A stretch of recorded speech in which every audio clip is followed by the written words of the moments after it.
The thing people get wrong about a parcel is that they think it's the land. It isn't.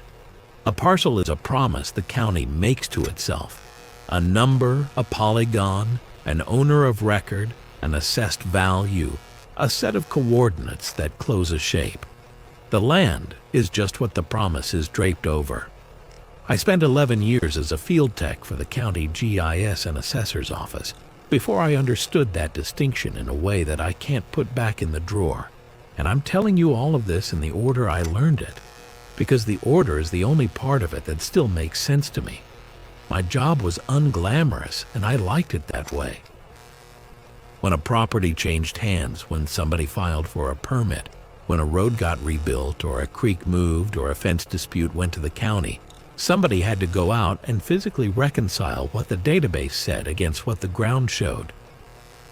The aerial imagery and the LiDAR and the recorded plats are good. They are not perfect. Trees fall on monuments. Surveyors from 1911 wrote down bearings that don't close. Old farmsteads get subdivided 3 times and nobody updates the structure footprint, so they sent a person. For most of the north end of the county for a long time, that person was me. I drove a white Tahoe with the county seal on the door, peeling at the corner. I carried a Trimble GPS unit, the good one, sub-meter, and on a clear day, better than that. Plus a ruggedized tablet running our parcel viewer with a cached base map, so I didn't need signal. I had a laser rangefinder, a 100-foot tape, marking paint, a digital camera with GPS stamping turned on, and the kind of patience that the job either gives you or removes from you entirely. I'd been doing it long enough that I trusted the instruments more than my own eyes, which is a thing I want you to remember about me. I want you to understand that I was not a man inclined to see things. I was a man inclined to measure them and write down the number. There's a particular cast of mind the work builds in you, and I should describe it, because it's the mind that walked into all of this, and it's the mind that couldn't walk back out. You stop believing in places, and you start believing in descriptions of places. You drive past a man's house and you don't see a home. You see a polygon with a footprint and an assessed value and a last sale date. And if the man came out on his porch and swore to you that his lot ran to the creek, you would smile and nod and believe the recorded plat over his face. It's not arrogance. It's that people lie and remember wrong and want things, and the record doesn't want anything. The record just sits in the drawer being true. That's the faith of the job. The record is more real than the man. I held that faith for 11 years, and it never once failed me until the autumn I'm telling you about. And when it failed, it didn't crack a little. It turned out to have been pointing the wrong way the whole time. This started on a Tuesday in late October, which is the season when the county does its appraisal reconciliation sweep before the December tax cycle. I had a work list of 14 properties on the tablet, all up in the northwest quarter where the county thins out into hill ground and old dairy land that mostly went fallow when the milk cooperative folded in the 90s. It's empty country up there now. The dairies are sagging gray barns with the roofs going in. The young people left 2 generations ago, and the old ones died in place, and the land sits in trusts and estates and the slow machinery of inheritance, taxed lightly, visited rarely, the kind of country a field tech covers in a single long day because nobody's filed a permit up there since the first bush. Number 9 on the list was a parcel I'll call by its account number because that's how I think of it now, and because saying the address out loud still does something to the back of my neck. Account O. 814-093-00. 41 acres, owner of record, an estate, a family trust that had held it since 1952. Assessed improvements, 1 single family dwelling, 1,100 square feet, built 1911 plus 2 outbuildings. The reason it was on my list was mundane. The trust had missed 2 years of the agricultural use renewal, and somebody downtown wanted eyes on whether the dwelling was still occupied. because occupancy changes the tax basis. I want to be precise about the contradiction, because the contradiction is the whole story. When I pulled up 0814-093-00, in the parcel viewer, the polygon was there. 41 acres, a long rectangle running back from the county road toward the ridge. The owner record was there. The assessment history was there, going back decades. Neat columns of numbers. But the structure footprint layer, the layer that draws the little gray rectangles where buildings stand, the layer I'd personally helped digitize from orthoimagery years before, was empty. No house, no outbuildings, just the parcel outline and bare ground. That alone meant nothing. Footprint data has holes, so I flipped to the aerial imagery, the most recent flyover spring of that year, 6-inch resolution. And here is the first thing that I told myself was an artifact, a data error, a stitching problem in the mosaic. Where the house should have been, according to the assessment record, there was a rectangle of slightly different ground, not a building, not a foundation, just a patch where the grass grew at a different angle, the way grass does over something buried. Except there was nothing buried that the imagery could resolve. A rectangle of wrongness in a field, about 1,100 square feet of it. I have looked at 10,000 aerial photographs. Old foundations show up. Demolished houses leave scars, a pad, a darker rectangle of disturbed soil, a driveway that ends at nothing.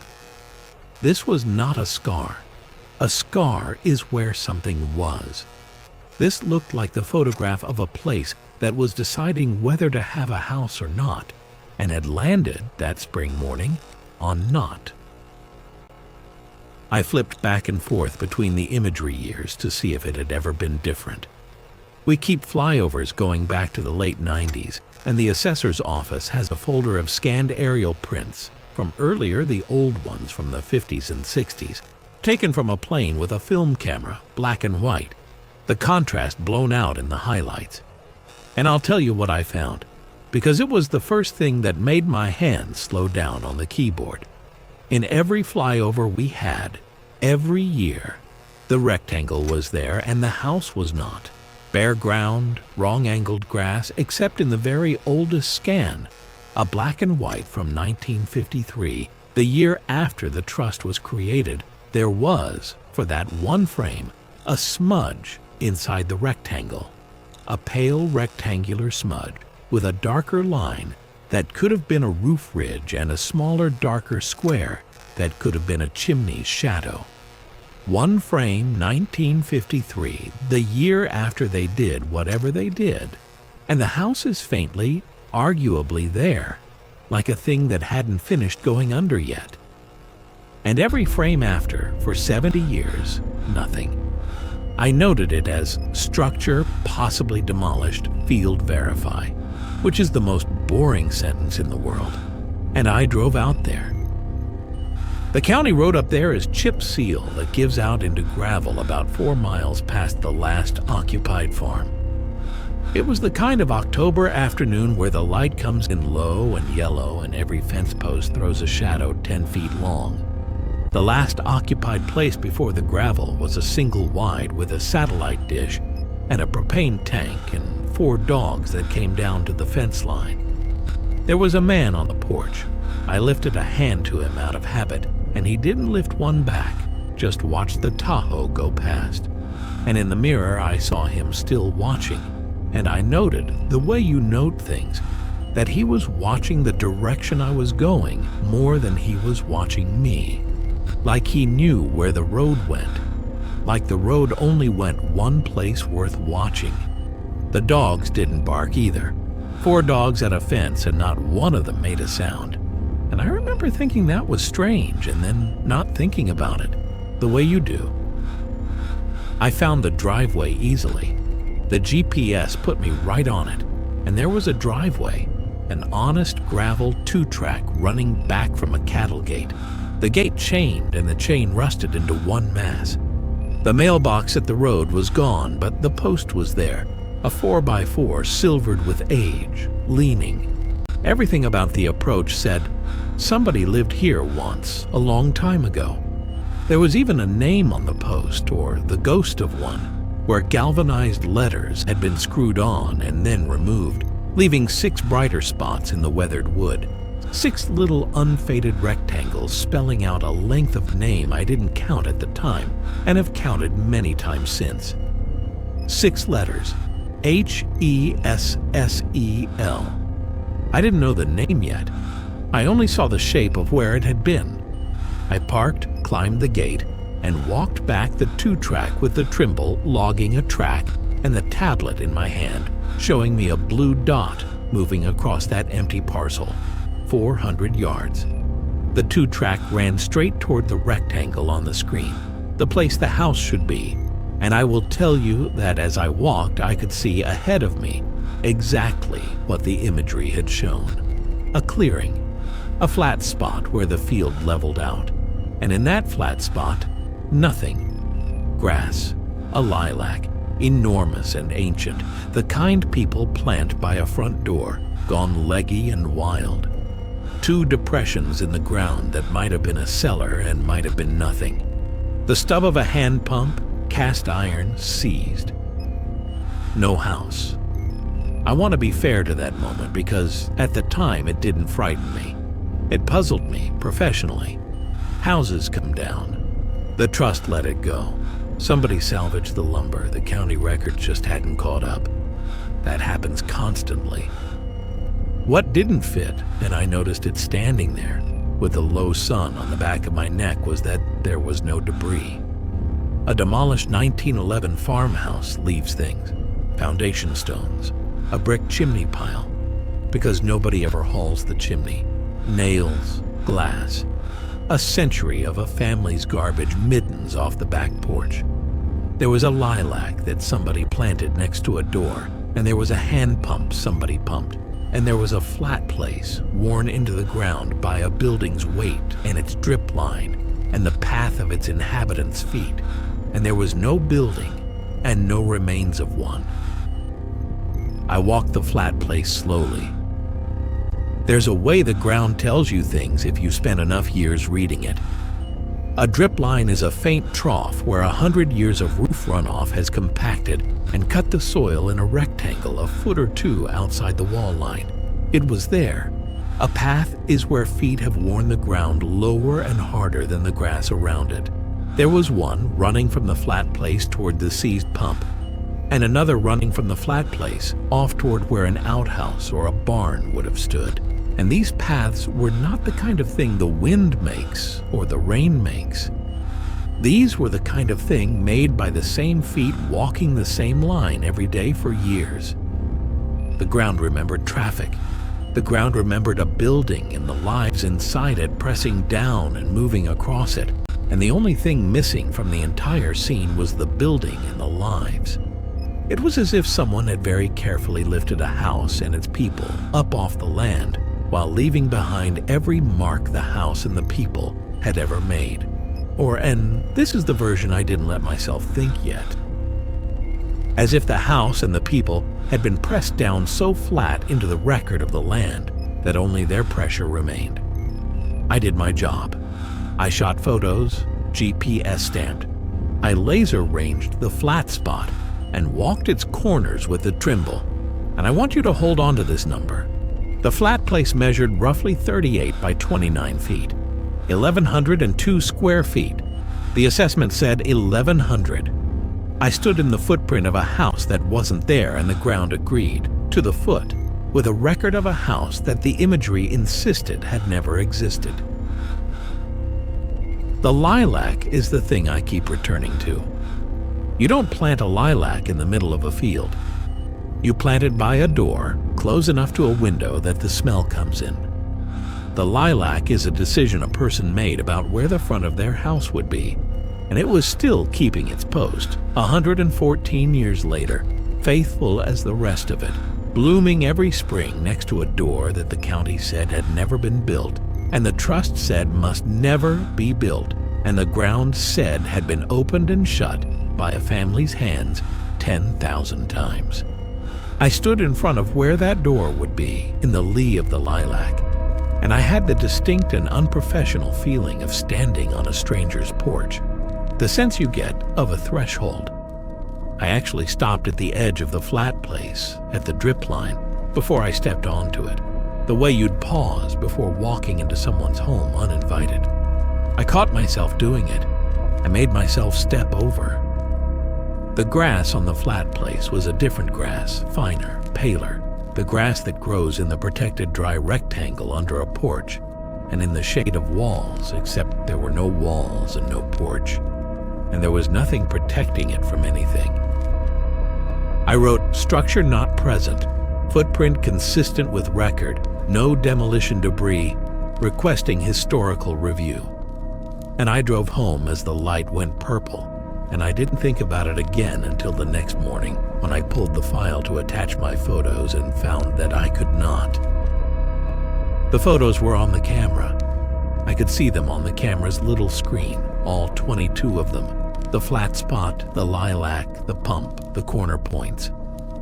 But when I pulled the SD card and dropped the files into the parcel folder on the county server, the GPS stamps on every single photo read out to a location 41 acres worth. Wrong. They placed me out in the middle of the road, none of them inside the parcel.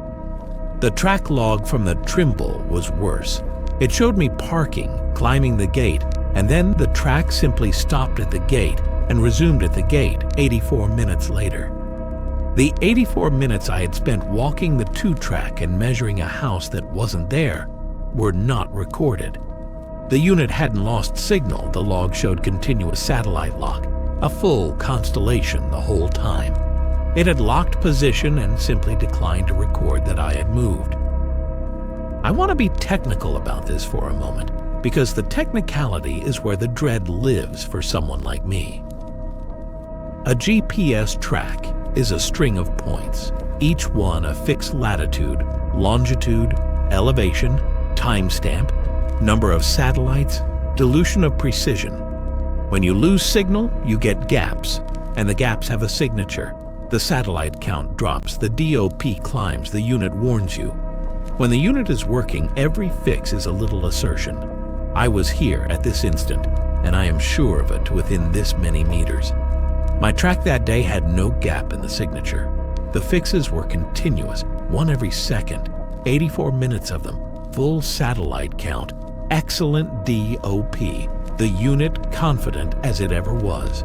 And every one of those confident 1 per second assertions placed me standing motionless at the gate. The instrument did not fail to see me walk back to the house. The instrument saw, with high confidence, that I had not. It recorded 84 minutes of me standing at a cattle gate, sure to the centimeter, while my legs carried me half a mile into a place the record would not admit existed and back out again.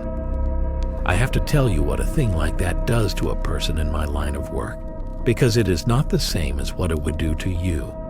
You believe your eyes.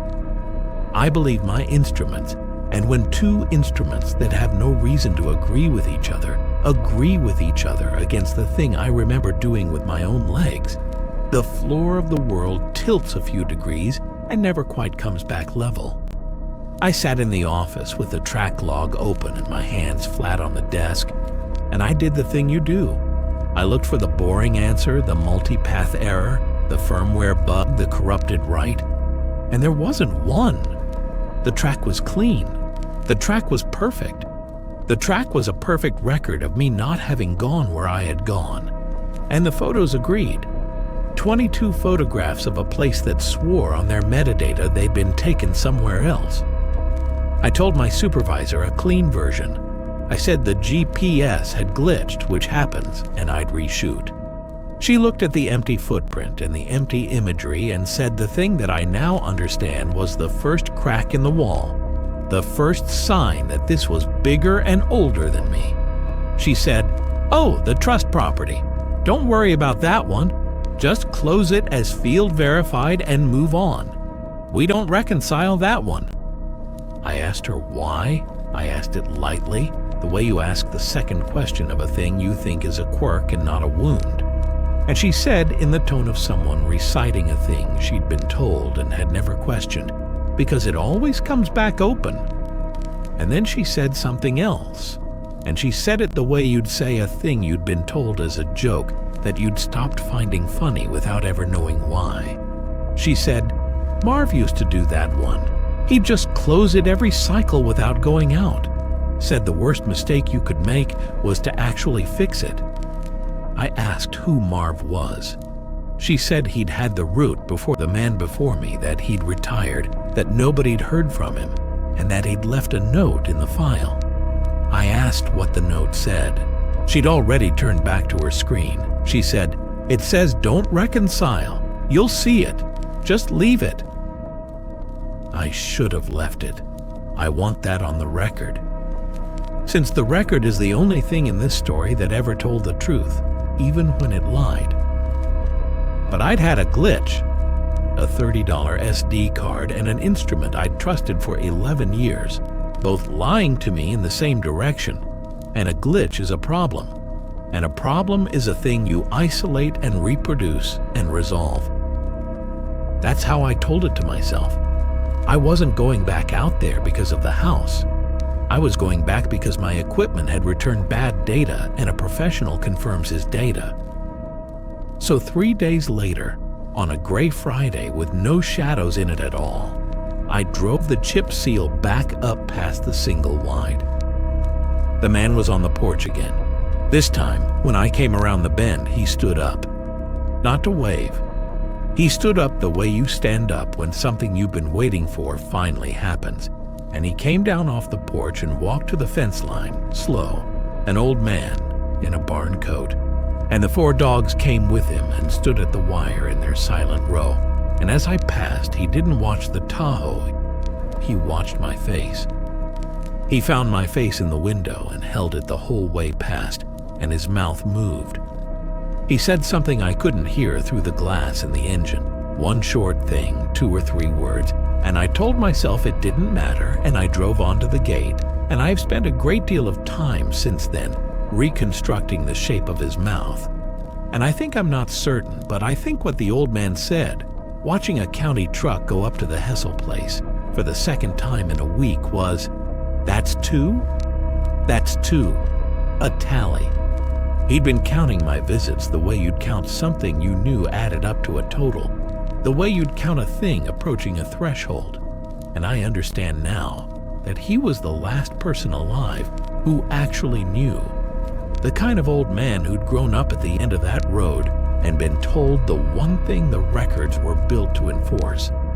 And he was watching a stranger drive past him toward the flat place for the second time and marking it, the way his father might have marked it, the way somebody up there has always sat at the end of the gravel and kept the count. At the gate, I unloaded everything. I brought a second GPS unit this time. A different model, different manufacturer, because if it was a firmware bug, it wouldn't live in 2 different boxes. I brought a film camera, an actual film camera I dug out of a closet. No GPS, no metadata, nothing electronic to corrupt, just silver halide and a mechanical shutter. I brought the laser rangefinder and the tape and a fresh field book. Paper, a pencil, because a pencil cannot lie about where it was. I was going to walk back there and measure that flat place with 3 independent systems and a piece of paper, and prove to myself that the glitch lived in the instruments and not in the world. I climbed the gate and started up the 2-track, and the light was that flat gray that has no time of day in it, and about halfway back at 200 yards, the second GPS unit, the one I'd never used on this parcel, the one fresh out of the box with no history, stopped logging my motion. I was watching it screen as it happened. The track line drew itself behind me as I walked, point by point, exactly as it should, and then at a particular place on the 2-track I marked it, I scuffed an X in the gravel with my boot. The line simply stopped extending. The position froze. The unit kept its lock, full satellite, and it sat there asserting, once a second, that I was standing at the X. while I kept walking and watched the dots stay behind me getting smaller. I turned around and looked at the X. There was nothing there, a patch of gravel. But it was, I'd realized later when I plotted it, exactly 440 yards from the flat place a quarter mile out. And I think that's the range. I think that's how far the press reaches, the radius at which the records stop being able to hold both the truth of my body and the truth of the empty parcel at the same time and choose the parcel. I kept walking. The flat place was the same. Grass, lilac, pump, drip line, the worn paths. The 1,102 square feet of finer, paler grass. No foundation yet that came later. The third time, just the flat place, patient, waiting. And I did my experiment. I measured the rectangle with the tape by hand and wrote the numbers in pencil in the paper field book.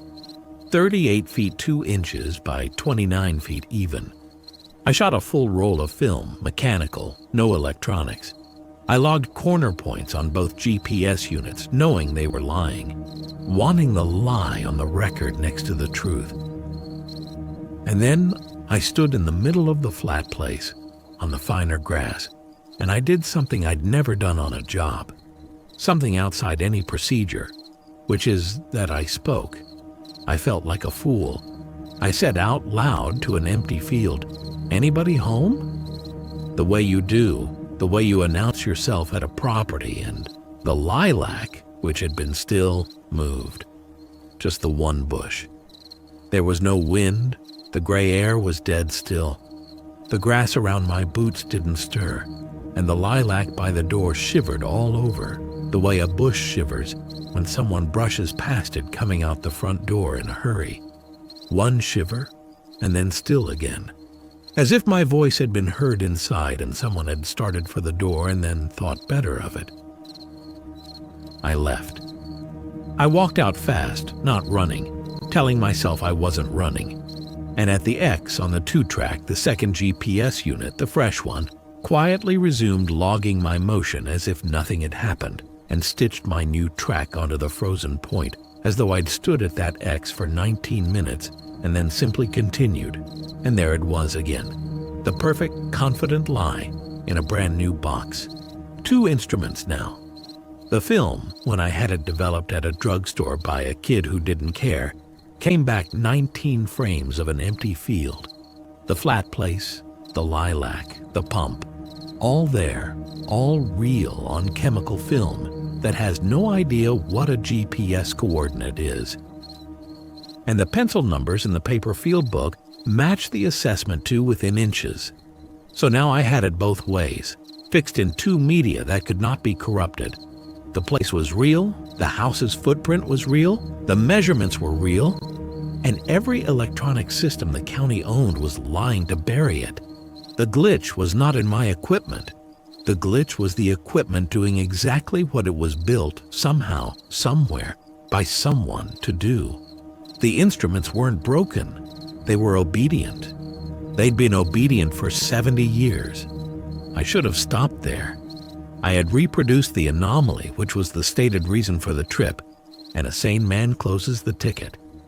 Instead, the contradiction had its hooks all the way into me now, and there was an archive in the basement of the county building, and I went down into it because there was a record open and I could not stand it open. I want to walk you through what I found because each piece of it changed the shape of the thing in my hands, and because the shape it finally took is the shape I'm still inside. The trust that owned 0814-093-00 was created in 1952 to hold the property in perpetuity, unimproved. Unimproved. In assessor's language, that means no buildings. And yet, the assessment record, every year from 1952 forward, listed 1 dwelling, 1,100 square feet, built in 1911. The trust documents said no house. The tax roll said house.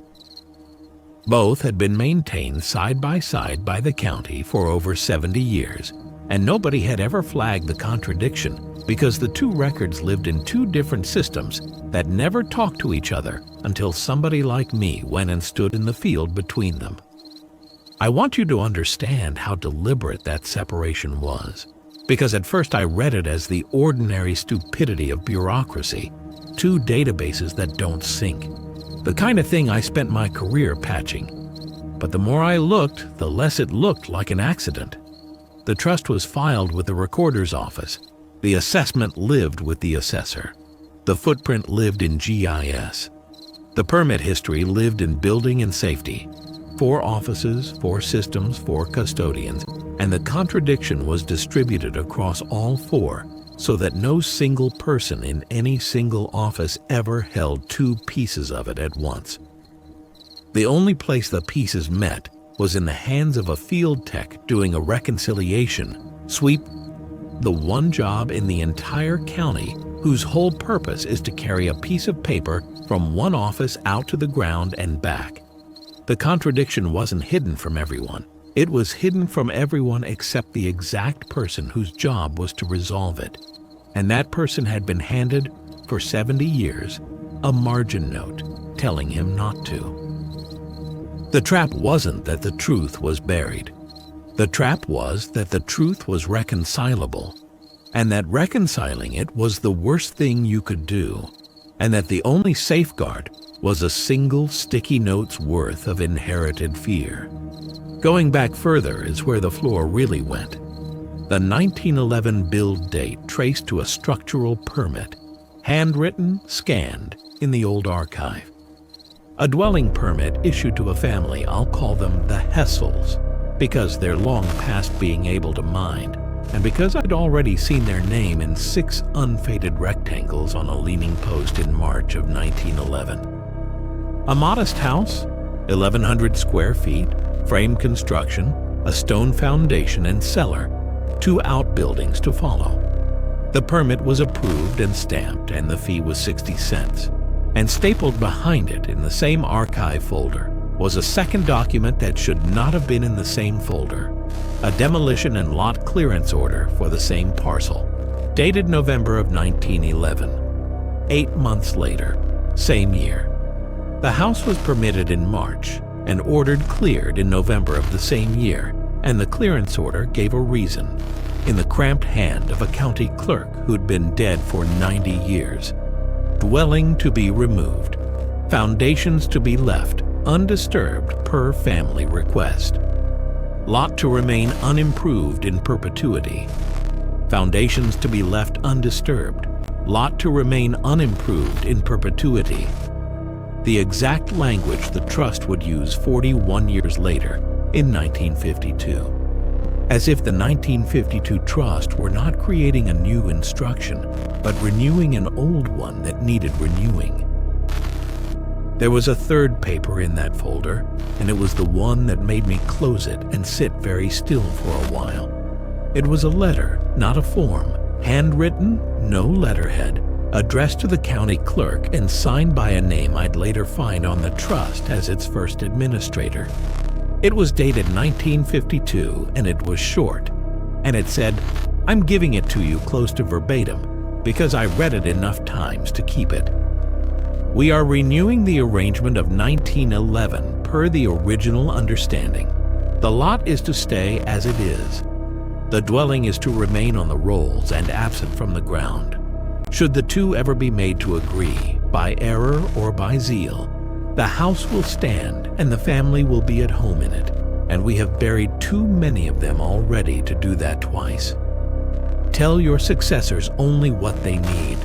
Do not reconcile it. They will not believe the reason, and they do not need to. They need only the instruction."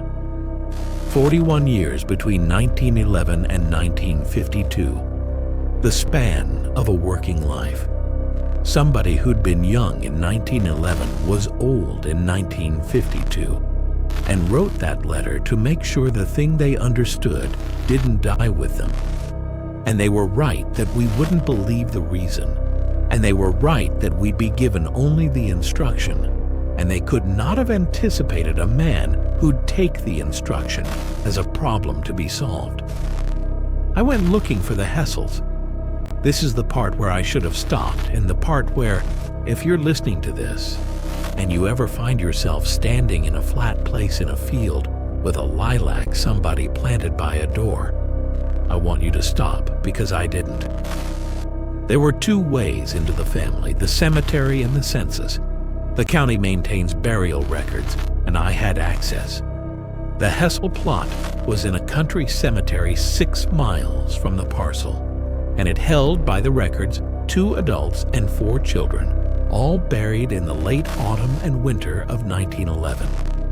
The parents and 4 children in the same season, the house came down. The cause of death column for that era is mostly blank or says fever, and 4 children in one winter was not in 1911 an impossible tragedy. Diphtheria went through families like that, scarlet fever. Whole households into the ground between October and March, the way it happened before vaccines, before antibiotics, before anyone could do anything but board up a sick room and wait.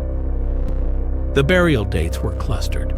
The father first in late October, then the children across November and December, the youngest last in January, and the mother 3 days after the youngest. You can read a story in dates like that.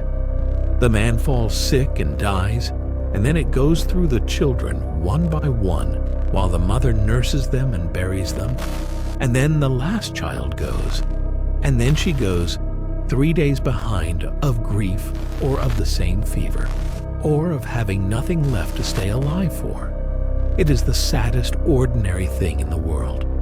And it would have stayed ordinary, just one more vanished farm family, if I had not pulled the census.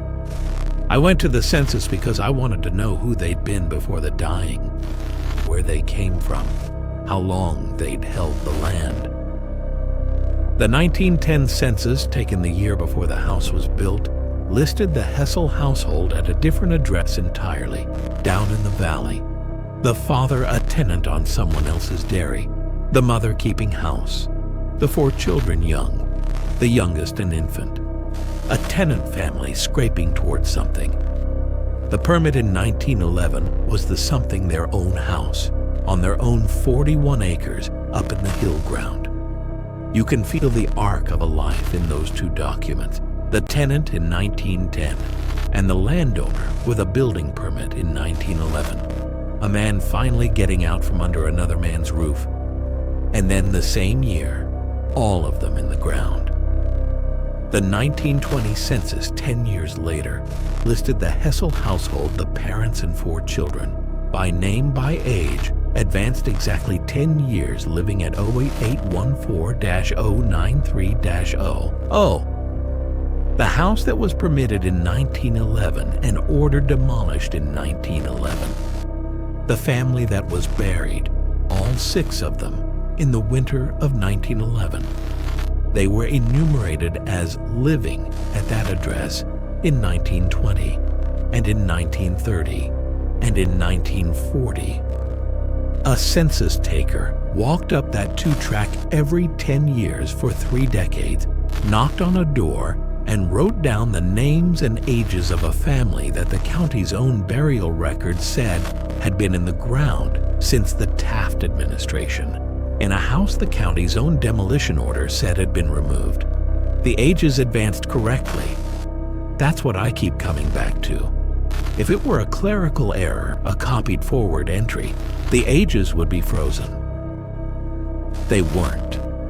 The children got older, year over year, decade over decade, the way children do. In 1920, the eldest boy, who died at 9 in 1911, was enumerated as a young man of 18. Occupation, farm labor, home farm. In 1930, he was 28, and the column for marital status said single, and the column for veteran status said no. In 1940, the youngest Hessel child, who had died at 3 in 1911, was enumerated as a woman of 32, occupation listed as at home, able to read and write, owning a radio. The census taker asked her if the household owned a radio, and she, or whatever answered the door in her shape, said yes. The 1940 census also asked that year where each person had lived in 1935, and the enumerator wrote for every member of the Hessel household, same house. Same house. They had not moved. They had been at home the whole time, in the house that was not on the ground, getting older, owning a radio, telling a man from the government that yes, in 1935, they had lived in the same house, which was true, which had always been true, which was the most terrible true thing I had ever read. I sat with the 4 census sheets printed and laid out on the desk in a row, 1910, 1920, 1930, 1940, and I read across them like a man reading a flip book of a family aging into a future they had no right to. The infant becomes a girl, becomes a young woman, becomes a woman of 32 with a radio. The eldest boy becomes a laborer on his father's phantom farm. The father, who died at maybe 38 in 1911, is 68 in 1940. Occupation farmer, own account. And the mother is 66, keeping the house she died in. And I thought about the census takers. 4 different people, decades apart, none of whom could have known the others, each of whom drove a county road to the end of the gravel, climbed or opened a gate, walked 400 yards up a 2-track toward a flat place with a lilac on it, and was met by someone, stood on a porch that the ground remembers and the record forbids, and asked their questions and wrote down the answers, and walked back down the 2-track and drove away, and filed their sheet, and never, as far as I can find, said one word about it to anyone. Because what would they say? They had the answers in hand, signed, in the proper boxes. The record was complete. The job was done. A census taker's faith is the same as mine. The answer in the box is more real than the doubt in the chest. They wrote it down, and they believed the writing, and they drove home. 4 of them, 40 years. The enumeration stopped in 1950. The 1950 census, which I could finally see because they released them after 72 years, does not list the Hessel household. The line for the parcel is there, and it is marked vacant, no structure, no persons. After 1950, the household is simply not listed, the parcel marked vacant, the trust created 2 years later. Something changed between 1940 and 1950. Somebody, I think, finally did the thing I was about to consider doing, and learned what it costs, and built the trust and the demolition language and the do not reconcile note in the margin specifically so that no one would ever have to learn it again. Somebody in the late 40s went up that 2-track and tried to make the records agree, tried to do the honest, dutiful, professional thing, tried to close out a vacant parcel or correct a tax error, or simply resolve why a demolished house kept showing up on a census. And whatever they found scared a county clerk into writing in 1952, "We have buried too many of them already to do that twice." Buried too many of them. Not in 1911. The 1911 burials were the first 6. The letter in 1952 says too many as in more than that, as in there were others later after 1911 that don't appear in the burial books I can pull, because by then nobody was recording the deaths of people the county had already declared dead, or because the deaths that happened were of the wrong people of the dutiful, the ones who went up to reconcile and met the family and didn't come back the way they went. I don't know which.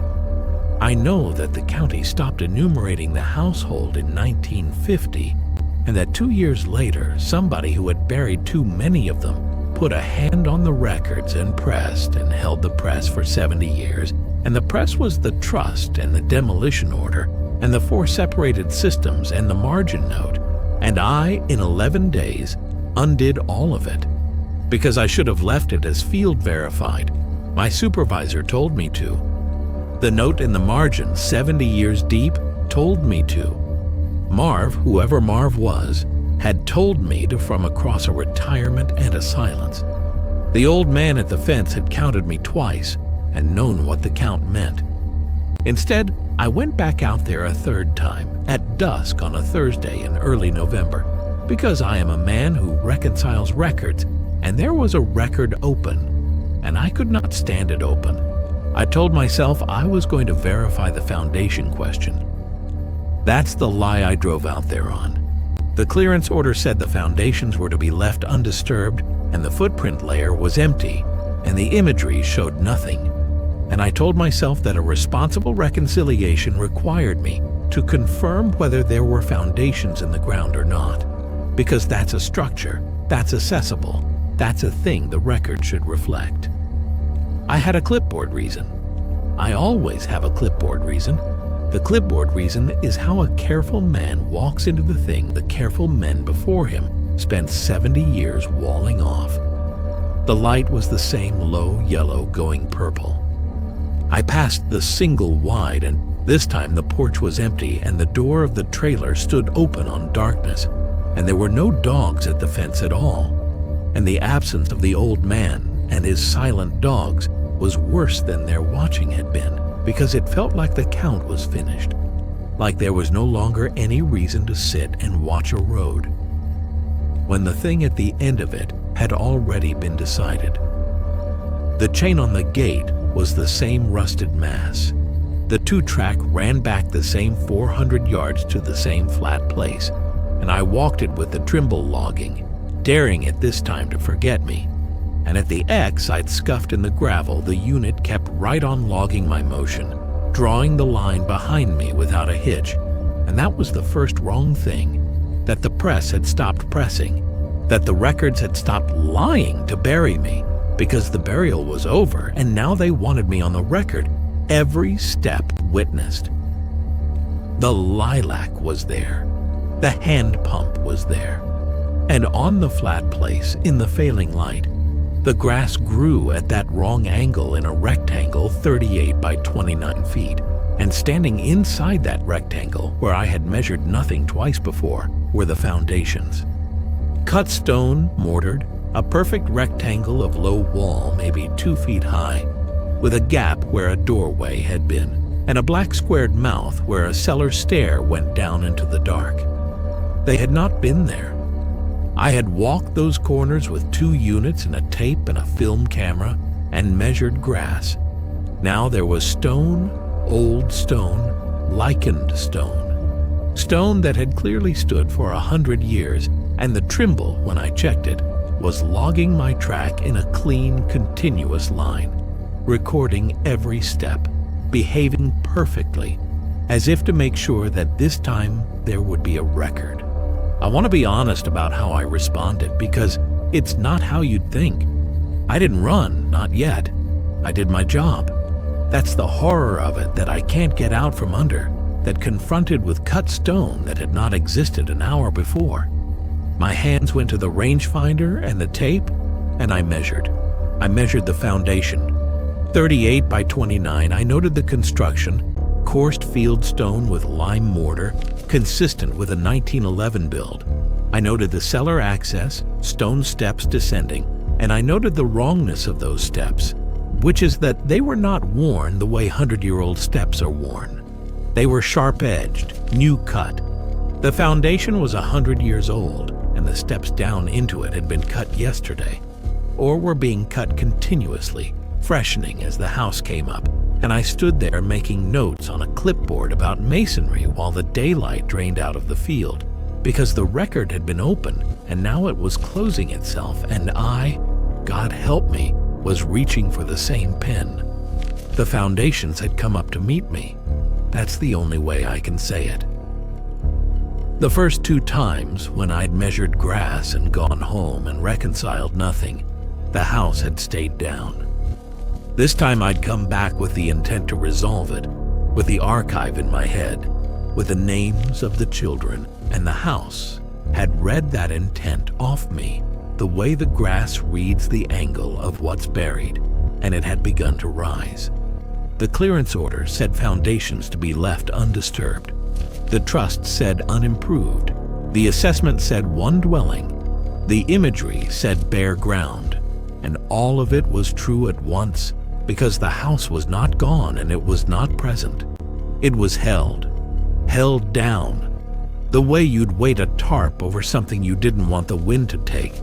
The records weren't failing to describe the place. The records were the weight. 70 years of paper, the trust, the demolition order, the do not reconcile note. The careful contradiction maintained across systems that never spoke. All of it was a hand pressing flat on a rectangle of ground.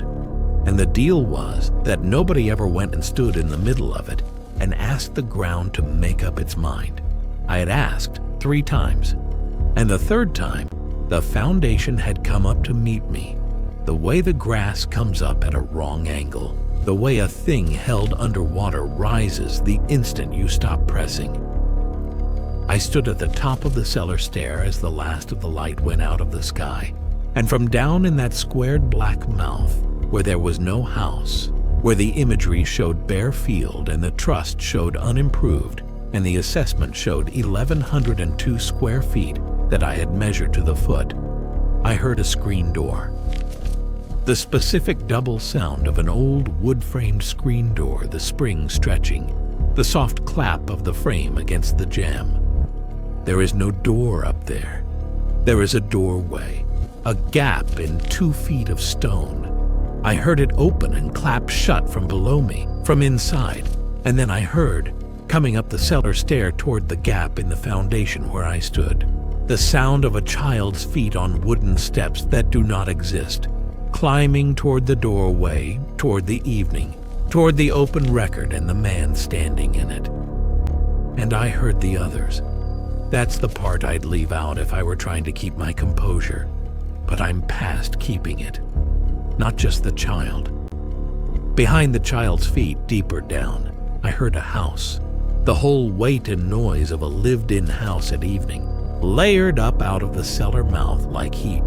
A kettle's low rattle on a stove, a chair leg dragged on a board floor, a man's cough, the dry creak of someone settling into a rocker, a mother's voice, low and even, saying a thing I couldn't make out in the cadence you use to tell a child to wash up before supper.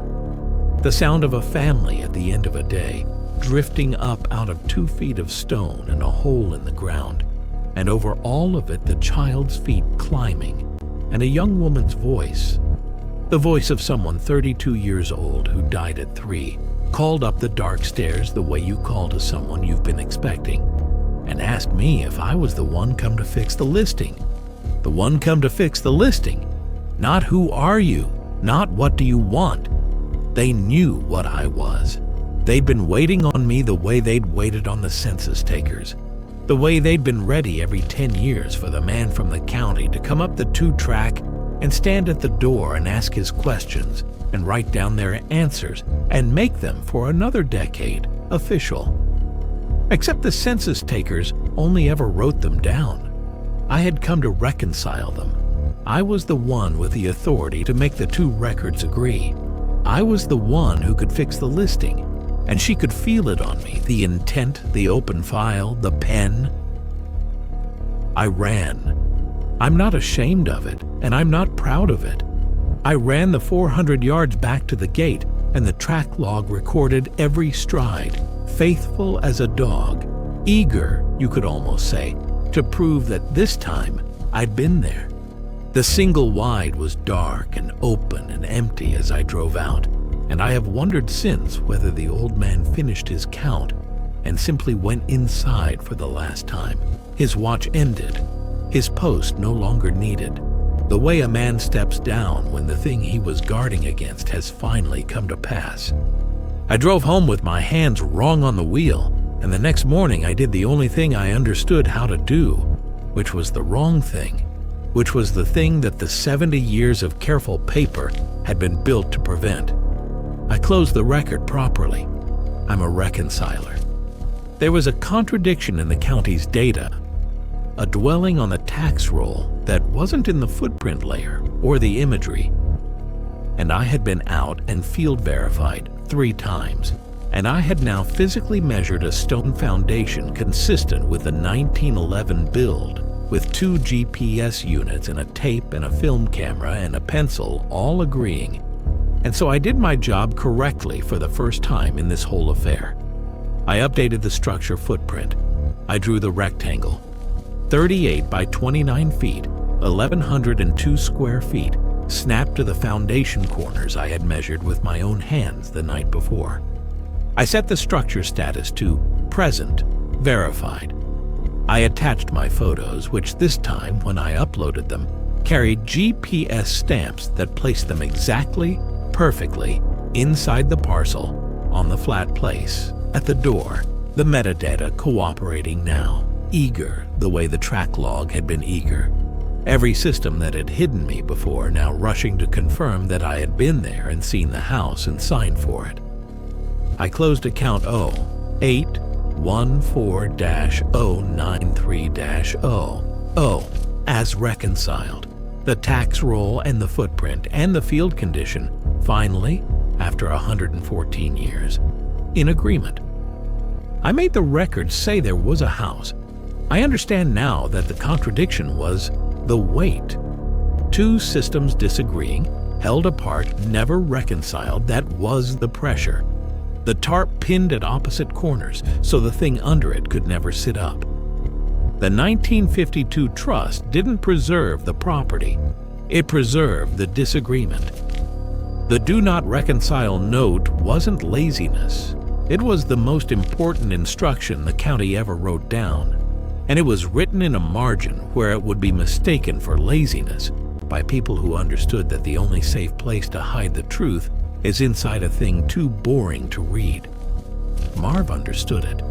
Marv closed it every cycle without going out, and the worst mistake you could make was to actually fix it. And Marv was right, and Marv retired, and nobody heard from him again. And I used to think that was sad. And now I think it might be the best outcome available to a man who'd carried that note and obeyed it. And I reconciled it. I made the records agree. I pinned both corners of the tarp to the same point and let the thing underneath sit up into the smooth, closed, verified shape of a fact. The footprint is in the county GIS now. You can pull it up. Account 0814-093-00. 1 dwelling, 1,102 square feet, built 1911. Status present, verified, reconciled, with my name in the edit log and the date. The imagery hasn't caught up yet. The next flyover is in spring, but I've seen what's coming because I drove past on the county road last week in daylight, and I didn't stop and I didn't slow down. And out at the end of that 400-yard tube track, where for 114 years there was a flat place and a lilac and a wrong angle in the grass, there is a house, white clapboard, a porch, a screen door, smoke from the chimney going up straight in the still air the way smoke does on a cold morning, and the wash hung out on a line, 6 lines of it, 2 large and 4 small, and the lilac by the door is no longer leggy and wild. Someone has been pruning it. There were children in the yard. I didn't slow down enough to count them. I didn't have to. I knew there'd be 4. The mailbox is back too. New post or the old post straightened, and the galvanized letters screwed back on. And I didn't read them because I know what 6 letters they spell, and I've spelled them enough. The single wide at the bend is empty now. I checked the record on it because checking records is the only thing my hands know how to do. The old man who sat the porch and counted the county trucks died years ago. According to the assessor, years before that gray Friday, I drove past and watched his mouth say, "That's 2." His parcel's been vacant a long time. I don't know who I waved to. I don't know who kept the dogs. I think the end of that gravel road keeps its watchers the way the flat place kept its family. And I think when the count finished, the watcher's job finished too. And whatever sat that porch went wherever they go when there's nothing left to hold the line against. The estate trust dissolved automatically the week after I closed the file. Its sole purpose, the document said, was to hold the property unimproved. The property is improved now. I improved it. The trust had nothing left to do, so it ended and ownership reverted, and the new owner of record on account 0814-093-00, the name that populated automatically into the field when the trust dissolved and the reconciliation closed, is the name of the family that was enumerated there in 1920 and 1930 and 1940. The family in the cemetery, the family I heard at supper, the family I led up the stairs. They own it now, free and clear, taxes current, structure verified. They are, by every record the county keeps, a real family living in a real house at a real address. And the only thing that ever kept them from being real was a piece of paper that disagreed with another piece of paper, and the man whose job it was to never, ever let those two pieces of paper agree. I went and looked at the cemetery again. After, I don't know why. I think I wanted the graves to still be there, wanted the burial record to hold the line, one true thing pinning them down even if I'd let the rest go. The plot is there, the stones are there, the 2 adults and the 4 children, the dates, late 1911 into early 1912. But the ground over the 4 small graves has settled, sunk. The way ground sinks when what was underneath it is no longer there to hold it up. 4 little troughs in the grass, the headstones leaning in toward the hollows, and the grass over them growing at a wrong angle, finer and paler, the grass that grows where a weight has been lifted off. I stood there with the late sun on the back of my neck, and I understood that reconciliation is not a thing you do to one record. It's a thing that pulls every other record into line behind it. I had made the house true, and the truth was running backward through everything, emptying the graves to fill the listing, and there is no field I can go and measure that will press it back down, because I am the press, I am the field tech, I am the one piece of the machine that was supposed to never touch both ends of the wire, and I touched it. I got a work list this morning. 14 properties, the spring sweep coming early. Number 11 is up in the northwest quarter, an old farmstead, a trust property, 40-some acres held since the 50s, a dwelling on the tax roll and nothing in the footprint layer, and there's a note in the margin in handwriting I don't recognize, dated yesterday, in a system that only I have edit access to. It says, "Do not reconcile. It always comes back open." There's more than one of these. That's what number 11 means, and number 11 is only on my list because the sweep came early, and I haven't yet had the sense to close it blind the way Marv would have. There are trust properties all over the northwest quarter, all over the old dairy ground, dwellings on the rolls and bare fields under the imagery, families held down under 70 years of contradiction, waiting for the angle of someone's intent to come up the 2-track.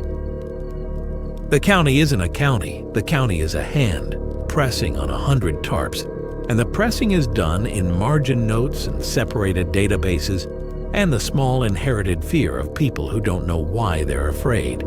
And the only thing standing between all those flat places and all those porches is a man who is paid to resolve contradictions, and who has now, once, felt what it is to resolve one.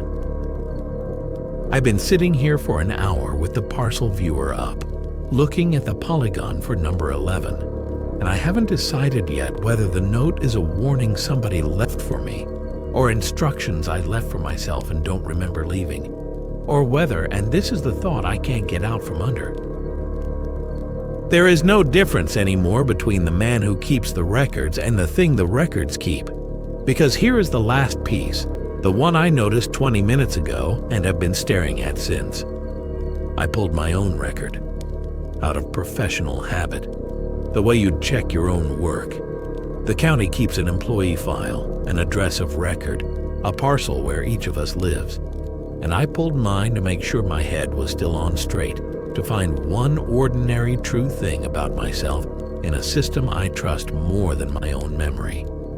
My address of record is 0814-093-00. It populated last week. It lists me as a member of the household. The relationship field says, at home. I think I'll drive out and have a look, just to verify. It's what I do. The lilac should be coming into bloom by now, and somebody's been keeping it, and I'd like to see who. And I'd like to see if the screen door sounds the way it did from the bottom of the stairs. And I'd like to stand at the top of the cellar steps in the evening and find out, finally, whether I'm the one come to fix the listing, or the one the listing was always going to be about. The track log will record every step. I'll make sure of it. This time, there should be a record.